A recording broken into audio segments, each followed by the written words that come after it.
It's our pleasure and our delight this morning to invite Lieutenant Colonel Andre Schlappe to the stage with us this morning. If you give him a hand of applause. Appreciate it.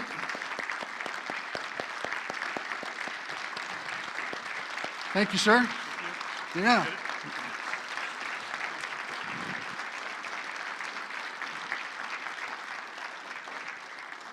Amen. Go ahead and have a seat, Colonel. We've never had the opportunity to interview an officer before, so this is top brass here today. We're blessed to have Lieutenant Colonel Andre Schlappe with us, and he has been raised here in this community.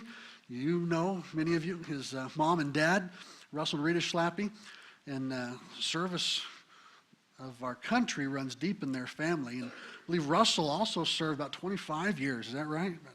25 years. What level of sergeant did you make, Brother Russell? It wasn't lieutenant.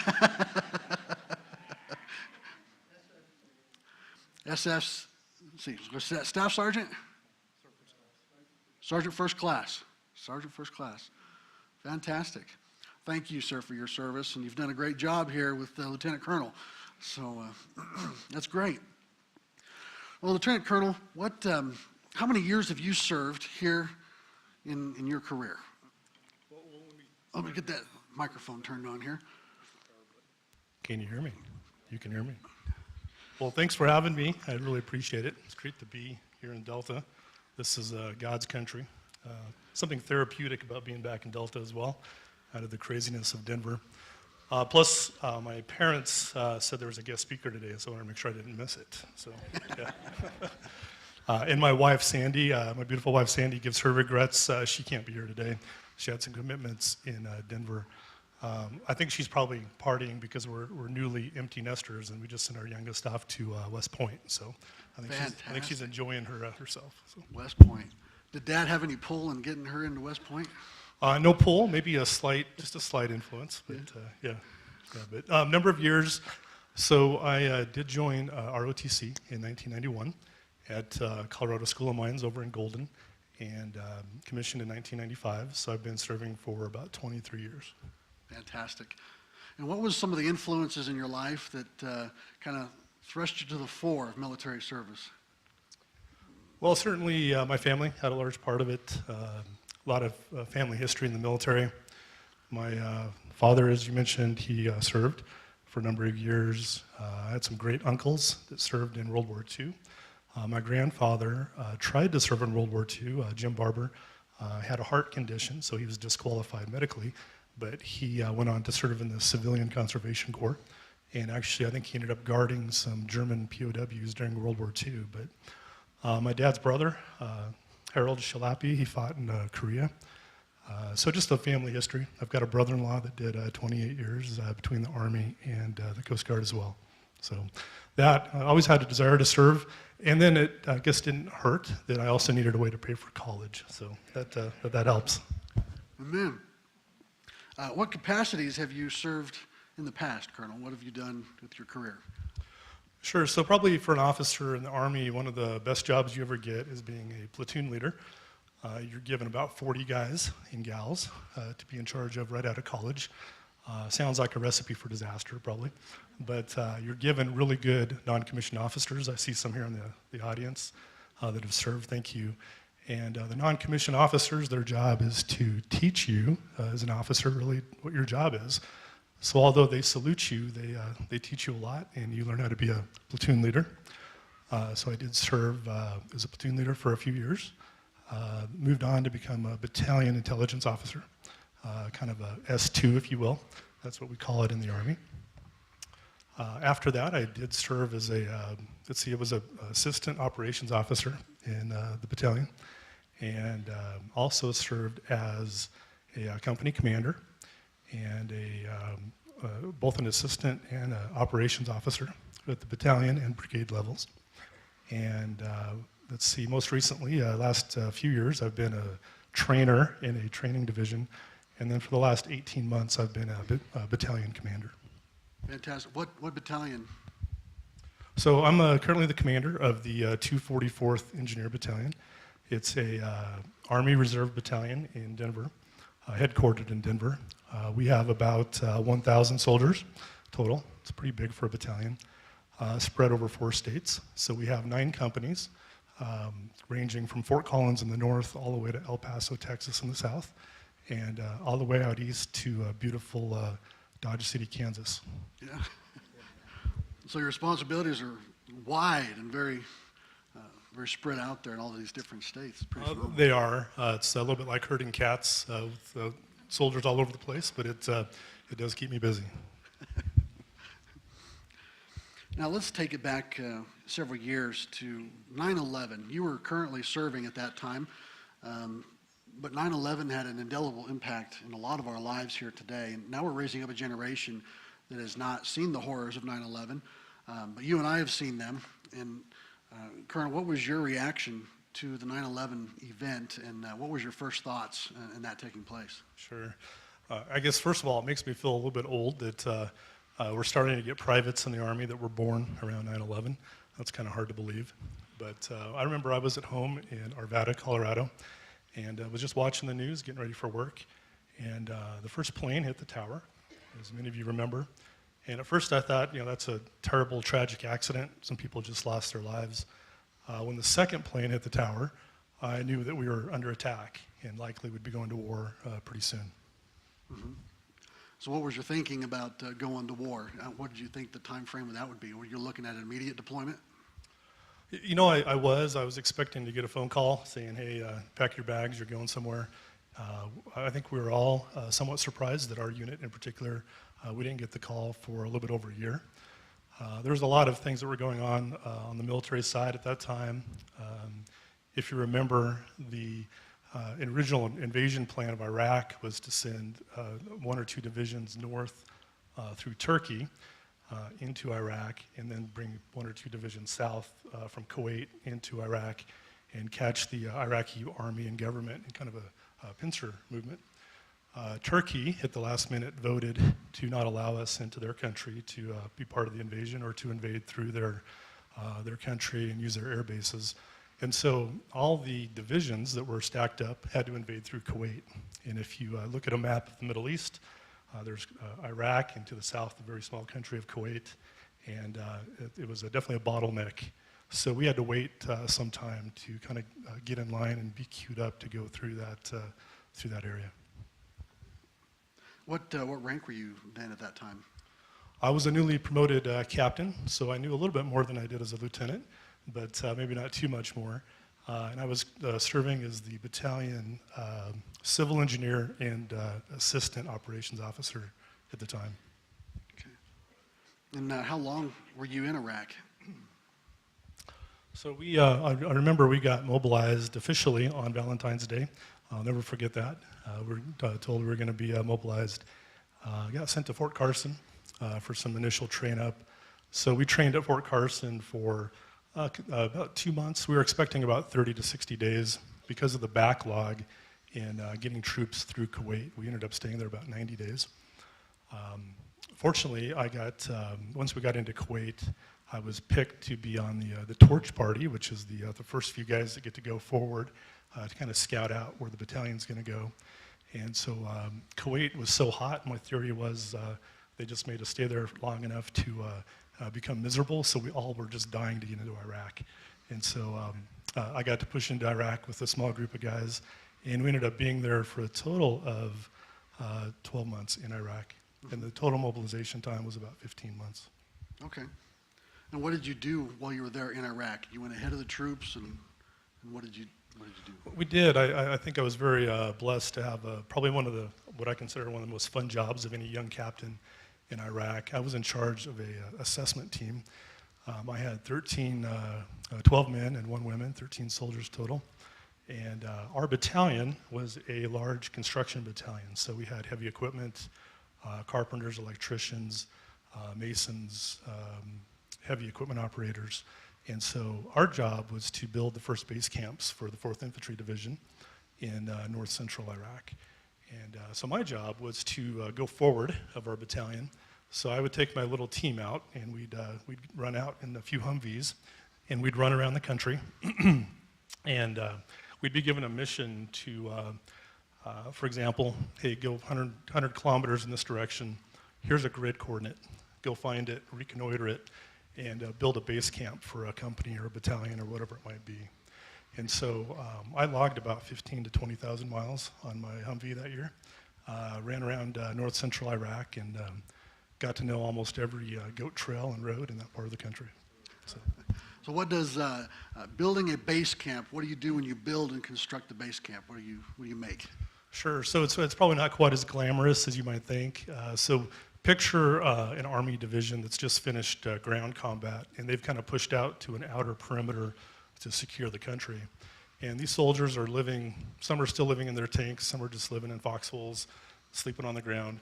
And so our initial standard of the base camp was to come in and just grade off an area, push up berms, so a berm, a big 7-foot pile of dirt all the way around a perimeter for security, maybe build a few guard towers. Then we would come in and bring some gravel in. The dust in Iraq is pretty bad, so we put down a lot of gravel. And then we would build a lot of just simple wood frame structures, 2x4 and plywood. Also, we purchased through a contractor a lot of small little living containers, kind of, if you can kind of envision a very small trailer house that you could squeeze 4 soldiers into. And it sounds pretty basic, but it had heat and had air conditioning, emphasis on the air conditioning. I remember one day in Iraq, we were doing some surveying of a base camp, and it was just north of Baghdad, middle of the summer, and the infantry guys we were building a base camp for had one of those big round thermometers underneath some camouflage netting, and it pegged out, and it actually got up to 138 degrees that day while we were surveying. So number one, I didn't know it got that hot, and number two, it reaffirmed my desire to never live in the Middle East longer than I had to. So. I didn't have one of the pictures there. I left it on one of the other slides, but I saw one of your soldiers holding up one of the camel spiders. Yes. How big are those? How big do those get? So they were probably bigger than you want them to be. They're pretty gnarly looking creatures. They kind of look like skinny tarantulas with very long legs. They're not deadly, but just the sight of them is enough to make most people run away. What they do, it's kind of graphic, but they like to get on the underside. The reason they call them camel spiders, they like to latch onto a camel, particularly on the belly where they can't really get to them, and it's like a giant tick, and they just kind of feed off the camel and, and suck their blood. So if you're a wild camel, it's kind of that's your nemesis, but we would just, as you saw, some soldiers, there's always a jokester in every crowd, and they would play with them, and but ultimately they usually got stepped on. So. Oh. If you ever seen a picture of one of those things, it is huge, nasty thing. Okay. So, sir, where were you based at there in Iraq? So our battalion was just outside of the town of Tikrit, which was Saddam Hussein's hometown. The base camp was called Spiker, and the Spiker is the name of a pilot during the Gulf War who was lost during that war. He was lost during action, and later confirmed he was killed in a plane crash. And so that the base was named after him. But we operated out of Tikrit, which was kind of our home base. But because the demand for base camps was so large, we'd really be spread out to the 4 winds. We would send, a battalion is made up of companies and platoons and squads, and those particularly the platoons would be sent out all over north central Iraq. So we had units across probably a 250 kilometer radius. Mm-hmm. So when you were there in Tikrit, you mentioned that was the hometown of Saddam Hussein, and a lot of folks here, especially the younger ones, may not recall who he is. Saddam Hussein, could you fill us in a little bit about who he is and why we went after him? Sure. So Saddam Hussein was not a really nice guy. He was the self-proclaimed dictator of Iraq. He'd been in power for quite a while. I'm trying to remember the exact year he took over, but he was in power during the 80s, and he fought Iran quite often. For a while, we considered him not an ally, but Iran was our bigger enemy, and so we did aid Saddam Hussein from time to time to try to fight the Iranians. But as time went on, he became more belligerent and was terribly cruel to his people. For example, he was a Sunni Muslim, and so that part of Iraq, kind of the central part of Iraq in Baghdad, was predominantly Sunni. But there was Shia Muslims in the south who opposed him politically. So he literally tried to starve them out. He cut off their water supply and irrigation and basically left them to starve. So they were kind of fending for themselves. And then north of Baghdad, if you go 2 or 3 hours north of Baghdad, you get into Kurdistan, and there's Kurds there that are very friendly to the U.S. Didn't like Saddam either. So Saddam stayed in power through really just sheer terror. And a quick anecdotal example, when we were doing some construction, we would sometimes hire contractors to help us, Iraqi contractors. And we hired a bulldozer operator to help us push some dirt and do some excavation. And he inadvertently hit a utility line and broke it while he was pushing dirt. We didn't know it was there, and he didn't know it was there. And, excuse me, and the poor man was absolutely terrified. He thought that because of what he did, he was going to be killed. Because under Saddam, he would be killed, and he said that evening, somebody from Saddam's henchmen would have showed up in his village and killed his family and his children, just for that one accident. And so we told him, hey, it's okay, accidents happen. Thanks for helping us, and let's go back to work. And so after he sufficiently recovered from his shock, he went back to work. But to answer your question, Saddam Hussein was, we referred to him as a little Hitler. He's a bad guy. Mm-hmm. And based there in Tikrit, you were stationed outside, and when they found him finally in hiding, he was there in an orchard. And what was your encounter there with that spot there? You went past it. Sure. So we were on the road quite a bit, traveling up and down the highways, going to do a reconnaissance and design and build base camps. And so we drove by a small village quite often, a little farming village. So it was just south and east of Tikrit, across the Tigris River, and we really didn't pay much attention to it. Well, it turns out that Saddam, when the war started, he fled and abdicated power, and he went and hid in that little town. So it was just across the Tigris River from Tikrit, and he was hiding with the help of some people that were sympathetic to him, some Iraqis. And every time the U.S. would go through that area with a patrol, he had a hole dug in the ground, and he would just clamber inside the hole, and they'd put a rug over the top of it, and he went undiscovered for, I think it was a good 4 or 5 months after we got there. And you saw that. You got a chance to see that hidey hole, and you went down inside it before they sealed it. We did. So we were actually building a base camp for one of the infantry battalions in that area, and they were the ones that were fortunate enough they got some intelligence that he was hiding there, and they went and found him. And you probably all saw that. You remember that on the news. They found him, and he was soon on the front pages of every newspaper across the world. And we did get to go visit. I think it was just a day or two after we visited we got to go visit Saddam's spider hole.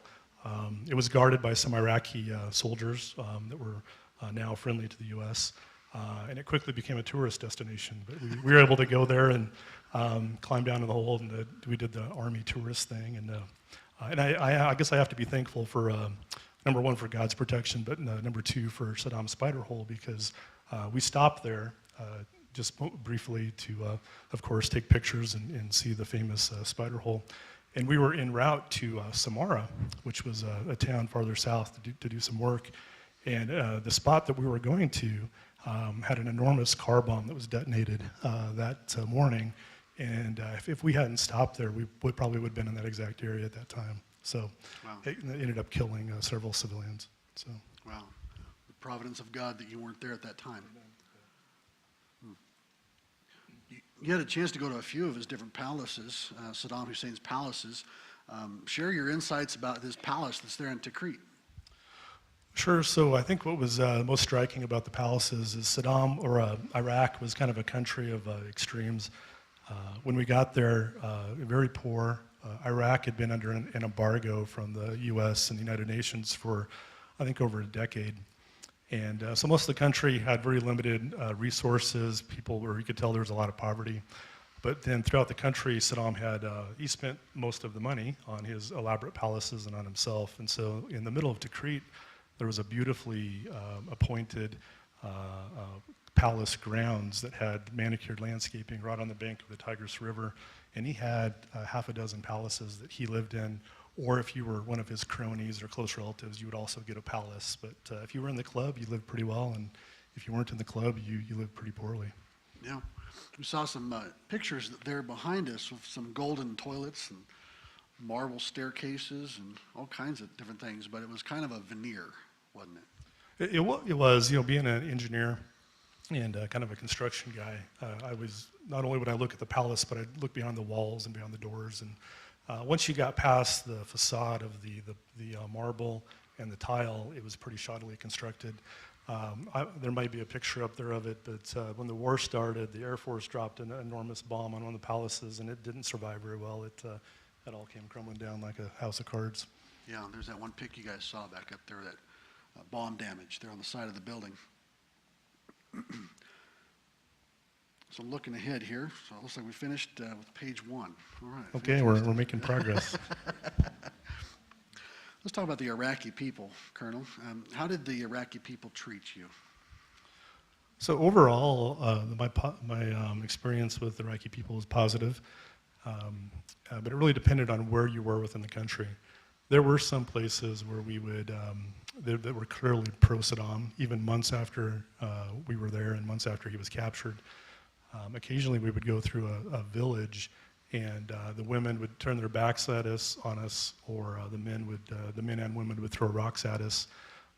You could usually tell if a city or a village wasn't friendly to us because the men would disappear, because it means that most of them were insurgents. And so when we would roll through in a convoy or a patrol, if all the military-age men suddenly disappeared, you knew you probably had, you may have a problem coming. But on the flip side, there were some areas that we worked, southern Iraq and particularly in northern Iraq, in Kurdistan, where the people absolutely loved us. The Kurds, as you know, are very friendly and pro-U.S. They've been fighting ISIS now for several years, and they welcomed us with open arms. So they were thrilled to see us. So it was really a mixture, and that made for a challenge, because you never knew when you were going to a different area quite how you would be welcomed. Okay. One of the things, one of the catalysts for the United States going in there with the operation against Iraq was based in the notion of weapons of mass destruction. I think at the end of that war, they kind of said there were no weapons of mass destruction around and such, but what was your experiences in that area? So yeah, that's a very, it's an interesting topic. It's a very hot topic, especially if you were watching the news at that time. A lot of finger pointing, a lot of claims on both sides. My experience personally was that when we were there, our battalion was actually given the mission to go secure and seal off a bunker full of chemical weapons. And so the bunker was, I don't remember the exact location. I think it was within an hour or so of Tikrit, but it was an old chemical weapon stockpile. And so we just shoved dirt up against, tons of dirt up against the doors, blocked them off, and then the Army posted a guard there. So there were certainly chemical weapons. I'm not sure that that was fully reported during the campaign.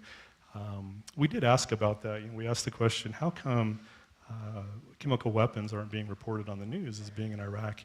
And the response we got is because they all existed before 1991, which is when the Gulf War occurred. And so it had to deal with some treaties and some obligations that Saddam had. But there were certainly chemical weapons that we dealt with. And I didn't see it personally, but we also heard reports that Saddam had a pretty good stockpile of uranium yellow cake, which is partially processed uranium that he wasn't going to use it to bake cookies with, obviously. So, that's that's an interesting part of of the Iraq War story. I do remember reading an account, and I don't know if it was verified or not. But I know one of the Iraqi generals after the war, when he surrendered, he was a pretty top-level general too. He swore that they did have some weapons that were moved into, I believe it was Syria, who was sympathetic to Saddam, And but whether or not that was ever verified, I'm not sure. Yeah. So, So just because it was pre-91, they didn't really count it. Pre-91 weapons. They didn't right, count yeah, it. that's an interesting discussion. Why they didn't count, I'm not sure. I think a chemical weapon from 1990 could kill you just as easily as one from 1995. So, yeah. And he'd already demonstrated very much so that he'd used those chemical weapons. He used them quite a bit against his own people or the Iranians or somebody. He did, yeah. He was, again, very cruel dictator, and he had no qualms about unleashing. If he felt his power being threatened, he would, and several times did unleash chemical weapons on the Kurds to the north, and I believe even the Shias to the south. Okay. Now, this is not something that you like to bring up very often, but it's something that Mama wanted to make sure that we all knew, that Colonel Schlappe here is a 3-time winner of a recipient of the Bronze Star, and won with valor. And so that's an extra commendation on top of that. So, Colonel, I'd like you to talk to us a little bit about that Bronze Star with valor, and you had a scrape. You got into a little bit of a scrape there with your unit. And if you could fill us in on what took place that day. Sure. So we had been in Iraq for a few months, and we were going about our business of building base camps. And I got the mission to go conduct a road reconnaissance. So at that time, I don't know if you've ever heard of a Stryker brigade, but the Army fielded Strykers that year in 2003. And a Stryker vehicle is essentially, it's a light tank on wheels. And so that was a big deal to the Army. They'd fielded the Stryker brigade. And they were positioned just outside of the city of Samara. Samara at that time was wasn't a nice place. It was kind of like the Fallujah that you probably heard about later. But it was a hotbed of insurgents. And so we were given the mission to reconnoiter and also improve the road between the Stryker base and the town of Samara. So I loaded up 3 Humvees with 19 guys and gals, and we went to conduct this road reconnaissance. And everything went well for the first few hours. We drove out and looked at the road. If you're an engineer, that's pretty exciting.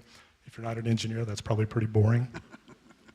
So we checked out this road and figured out how we were going to improve it and make it better so the Strykers could navigate it well. And we decided to head back to base and to Crete. So we went through Samara, which was the easiest route to get home.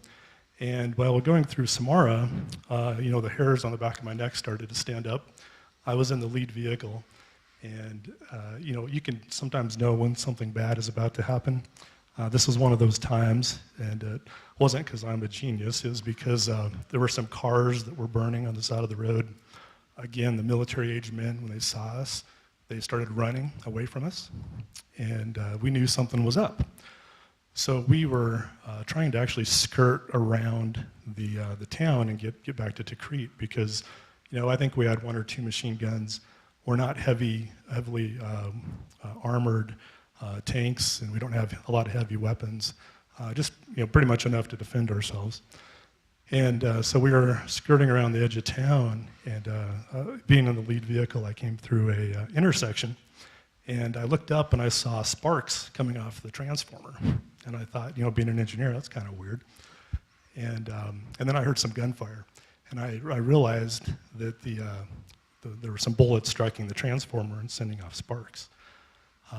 So I turned to my driver, because I couldn't tell quite where it was coming from. And I said, hey, let's get out of here. Because the part that I didn't mention is that not only was I in the convoy, but my battalion commander, a lieutenant colonel, because I was a captain, he decided to jump on my convoy that day. He was kind of bored, wanted to go with us and check out the road.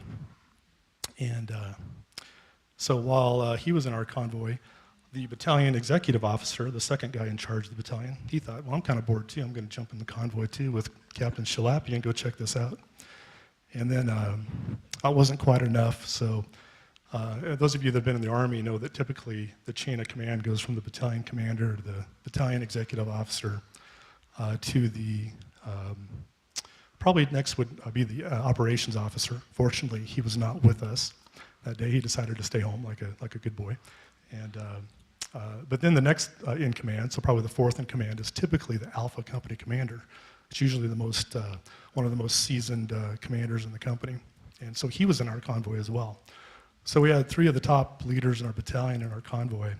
And I thought, this is probably a good time to get out of here. I don't want to be responsible for losing half the battalion leadership.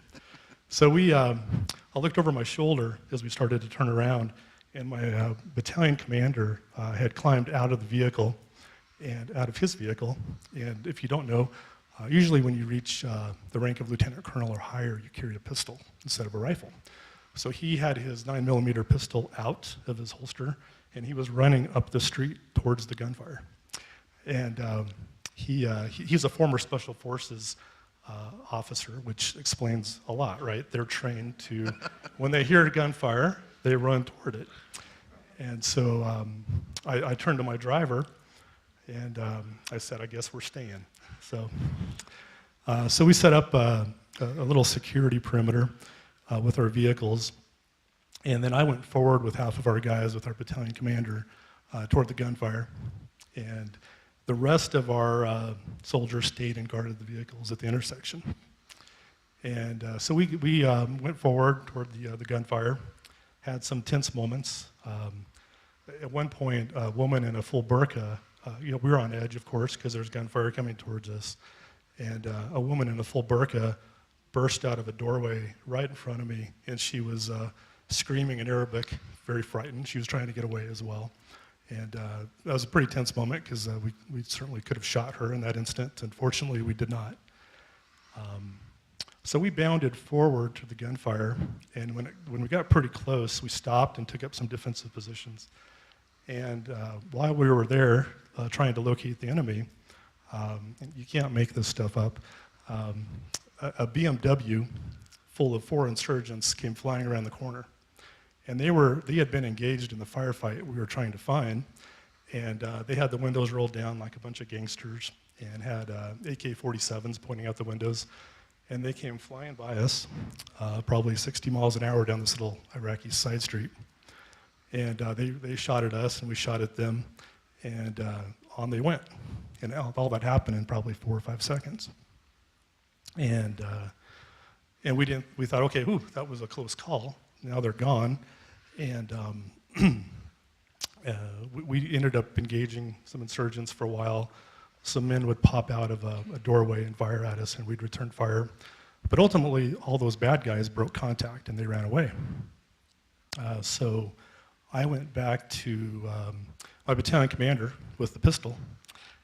He ordered me to go back to the Humvees and get the Humvees and bring them forward, and we would just leave from there, because it sounded like the firefight was starting to die down.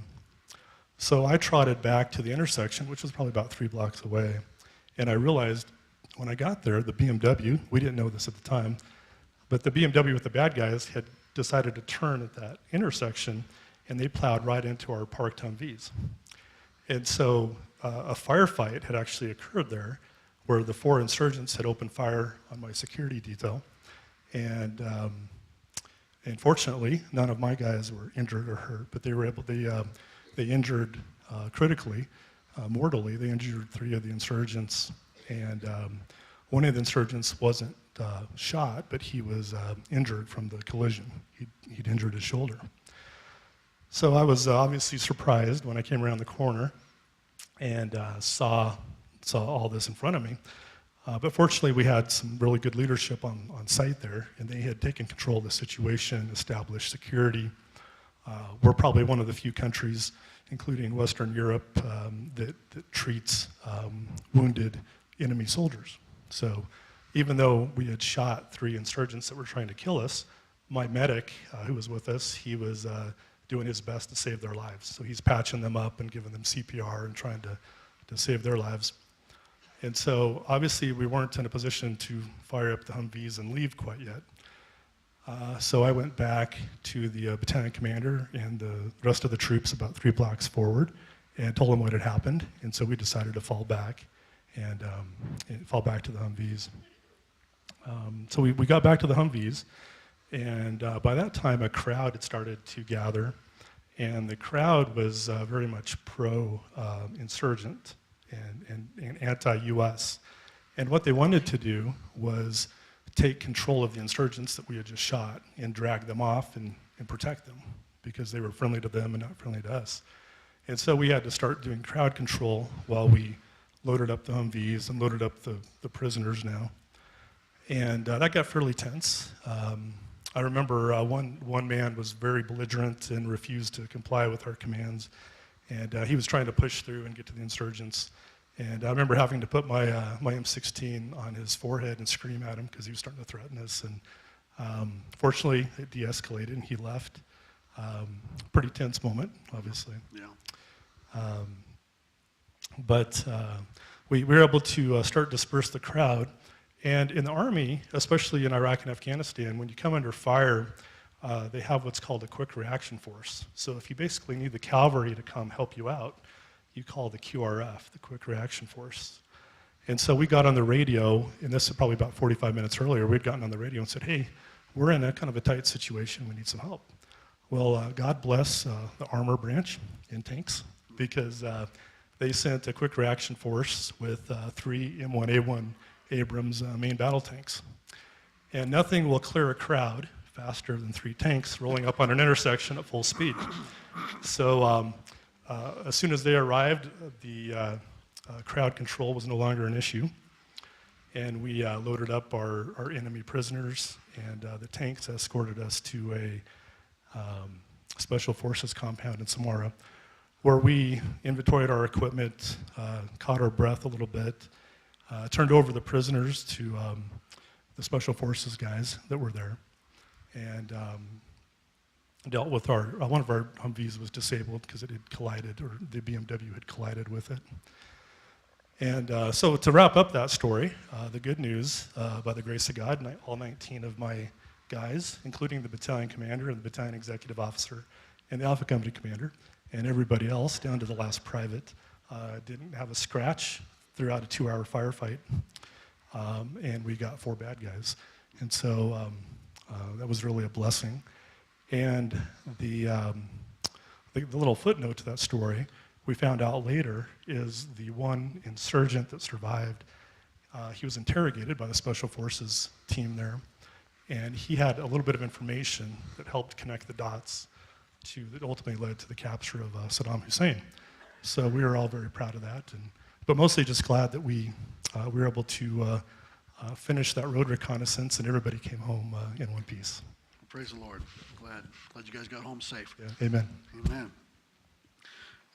Colonel, your mom has a picture of you, and I think it's out there on that table. We might also have a copy of it here on the screen. It has a picture of you with several different little Iraqi kids. And share your thoughts about the Iraqi kids there. And I'm getting some feedback here on this microphone. The children there, you guys had an operation going on with them and a mission. We did. So in addition to doing our construction mission, somebody in our battalion, I don't remember who it was, but they decided to, in fact, I think it was the battalion commander with the pistol. So, but he's a great guy, a great leader, and he had the idea to start a mission called Pencil Box.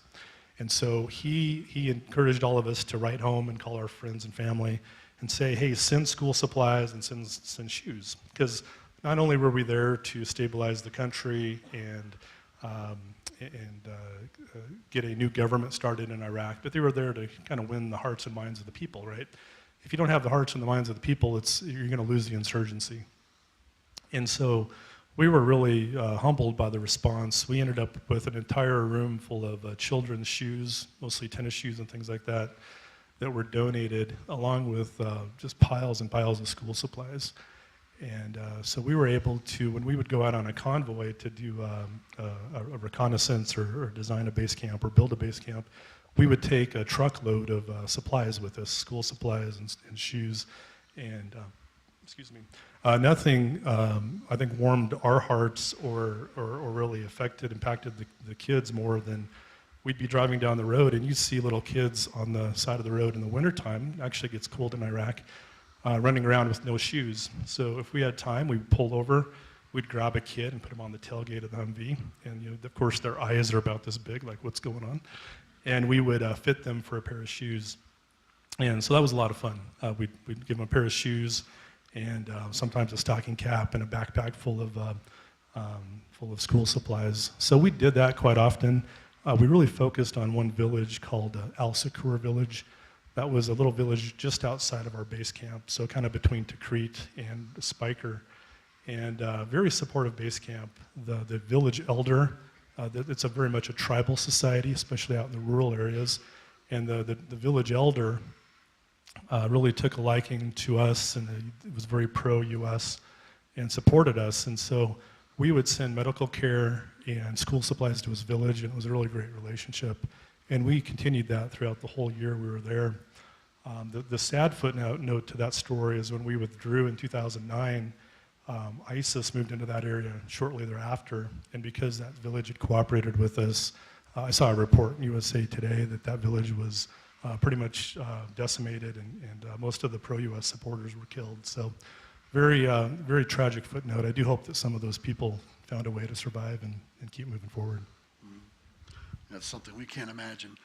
And when people's loyalties are always tested, when you're friends for a season, and then a couple years later, your loyalties called into question, and you're murdered, you're killed for that pre-existing loyalty, and something we can't imagine.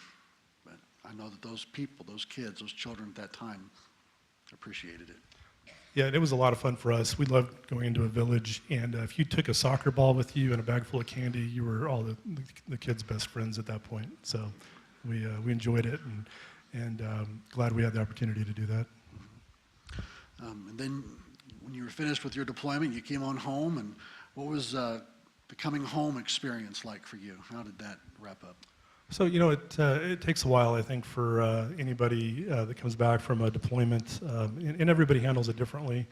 I know for me, it was being a little bit on edge, because when you spend a year with a loaded M4, a loaded M16, with a round in the chamber, and you're, again, we were focused on construction, but there was always the threat of improvised explosive devices or an ambush. We did lose, unfortunately, we lost a soldier while we were over there, not in my team, but within our battalion. He was killed in an ambush. And we had a young man that was, amazing story. His name was Private Deutsch, and he's now a very renowned and well-known advocate for wounded warriors and wounded athletes. But his convoy, when we lost a soldier in an ambush, insurgent stepped out on the highway in front of the convoy and shot at it, and unfortunately came right through the windshield and killed Staff Sergeant Mark Lawton. There's a reserve center in Fort Carson that's named after him. But then in the rear of the convoy, there was a 2.5-ton truck, and there was a young private in there with a machine gun in the back of the truck guarding the rear of the convoy. And an insurgent stepped out on the roadway behind the convoy and fired an RPG at him. And this young kid, he's 18, 19 years old. He engaged that insurgent the entire time with his machine gun while an RPG was coming at him. So you can imagine the fortitude that takes, and I'm just amazed at the fortitude of some of our soldiers. Unfortunately, fortunately he lived, but the RPG came through the tailgate and took off his leg, so he lost his leg in that encounter. But went on, really recovered well, and went on and became a great advocate for wounded warriors. So that's a great story. But for me personally, I came home and I think I was a little jittery. I remember one time in particular, I'd gone back to work and in my civilian job as a civil engineer, and I was going to lunch with a couple of buddies, and we're driving down West Colfax in Denver. Stopped at a stoplight, and I was in the back seat. And the car backfired next to us, and I tucked and rolled and had the door open, and I was almost out on the pavement, and I realized everything was okay. So they kind of looked at me like I was a crazy man, and I said, "Don't mind me, it's all good." And but those things tend to fade with time, and by the grace of God, you just you move on, and everything's good. Yeah. So. And as civilians, we don't have a clue that reaction. Having to tuck and roll out of the car stateside, we just don't even understand that. And that's something only can be understood overseas in combat. Sure. I know on the flip side, one of the some of the closest friendships I've developed over the years is with people I've deployed with. Some of the best people I've met have been in the military, and so the camaraderie and what you're able to share with them. It's amazing when you come back and have that shared experience. The bond grows even closer, and so those friendships and really helps you. I think helps soldiers process and move on. Colonel, our time is drawing to a close today, but I want to finish up with a final question regarding your faith and your faith in Christ and maybe your upbringing, and how's your faith escorted you through all these years of service? Sure. So I think ultimately my faith for me has been an anchor. If I didn't have that faith and resiliency that comes from that faith, I'm not sure that I would be here today.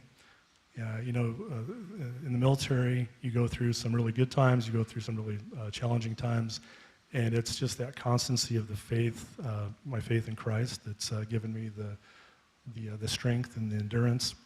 And I remember in particular when I'd been in Iraq for a couple of years and had a similar experience in Afghanistan a few years later, but when it really hit me was in Iraq when I got over there with my team, and I realized as a young captain that I was responsible for the lives of 13 other people, and 12 men and 1 woman, and I was for a period of a few weeks I was terrified at the prospect of, especially as the attacks and the intensity of the attacks started to increase, of losing one of them.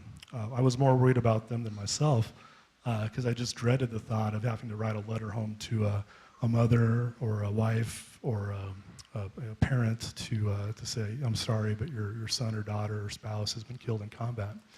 So I remember being terrified about that and having just this overarching dread when we'd go out on convoys, just an extremely high level of stress. And I remember one day just getting on my knees before God and saying, God, this is your deal, and you are well able to protect me and protect my soldiers. And I just gave all that to him. And it was amazing, just the peace that came over me. From that point forward, even though I knew that we were in a dangerous situation, the stress and that feeling of dread just completely went away. So that was such a blessing, and at the end, I know it made us more capable to just do our job and not have to worry about what might be, because I knew that God could take care of us as easily over there as he could over here. So, what was church services like over there? Well, church was interesting, and you got to hand it to the Army chaplains. They're spread really thin, but they do incredible work getting out. They do a lot of dangerous missions because they were on the road like we were, traveling constantly, because we had one dedicated chaplain in our battalion for 600 soldiers. So he spent a lot of time traveling, providing religious services to other soldiers. And I remember the church services being very powerful, because there's something about, in particular, I remember sitting in a little muddy base camp out by Samara. We were living in the mud, living in tents, building a road, the road that we reconnoitered, and the chaplain held a midnight service for New Year's. I just remember it was such a peaceful time. You could see the stars in the sky, not a light around, and just very memorable. And of course, when there's a saying that there's no such thing as an atheist in a foxhole. I found that very true in both Iraq and Afghanistan. Soldiers that you think probably never set foot in a church, it's amazing they would show up to chapel service. And I think it was actually a great opportunity for chaplains to minister and provide care for those soldiers. Quick anecdotal story to that, kind of a funny story. In Afghanistan, I would usually attend, when I was able to, I'd go to this service. It was a charismatic service on Sunday nights. And I got there, and the chaplain that preached it was a Methodist preacher. I thought, boy, this is bizarre. There's a Methodist preacher preaching at a charismatic evangelical service. But then he started to preach, and boy, this guy was fired up. He'd get up and dance around, and he'd talk about the Holy Spirit and about the great things God had done for him. And I talked to him after service one day, and I said, hey, chaplain, I grew up in an Assembly of God church, and I kind of know what Methodists are all about. And I said, how did you end up here preaching for the charismatic service? And he pulled me aside and said, just between you and us, I'm a Methacostal. And I'm a, you know, Pentecostal on meth. Exactly, Yeah. exactly, yeah. Pentecostal on meth. And he admitted to, you know, being baptized in the Holy Spirit and living in that power. But he said, I can't preach like this when I'm home, but when I'm here in Afghanistan, I can, and it does me a world of good. So kind of a funny story. So. That's awesome. That's awesome. Well, thank you, Colonel. That concludes our interview today. And so we just want to again say a great big thank you, sir. Thank you for your service. Much appreciated that. So, and if I could say one thing in Arabic, as we would say in the Middle East, salam, actually assalamu alaikum, ana mohandas, kalen el shalapi, inda al wahada, mitian arbawarbayin al handasiya. So God bless you and thank you so much. It's been a pleasure being here today. I am Lieutenant Colonel Andre Schlappe with the 244th Engineer Combat Battalion, and that's all the Arabic I remember. All right. Thank you very much. Appreciate it.